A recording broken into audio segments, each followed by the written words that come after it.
नंतर पुन्हा एकदा मंत्रिपदाचं नेतृत्व करण्याची संधी मिळाली तुमच्या रूपाने काय सांगता? परभणीकर आनंदी आहेत, समाधानी आहेत की पहिल्यांदा 10-14 वर्षानंतर आमच्या जिल्ह्याला मंत्रिपद मिळालेले आहे। निश्चितच ज्या काही अपेक्षा परभणीकरांच्या आहेत त्या पूर्ण करण्याचा मी प्रयत्न करेल।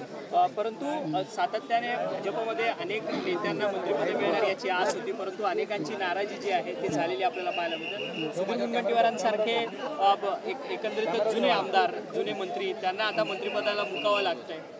नाही, त्याबद्दल मी काय बोलू शकत नाही। परंतु परभणी जिल्ह्याच्या विकासाच्या दृष्टिकोनातून कसं पाहणार, कारण की अलीकडे परभणीमध्ये संपूर्ण दंगल जी आहे ती झालेली आपल्याला पाहायला मिळत होती संविधानाच्या संपूर्ण विटंबनेच्या संदर्भात। त्याच्यानंतर तुमचं नाव त्या सगळ्या प्रकरणामध्ये निघत होतं, तुम्ही मंत्री झालात, आता जबाबदार पदावरती आलात, काय सांगाल? आता परभणीमध्ये शांतता आहे, तो प्रकार आता निवळलेला आहे आणि अशी घटना परत घडणार नाही यासाठी आम्ही सर्वजण सतर्क आहोत। शिंदे साहेबांनी उपलब्ध करून दिली।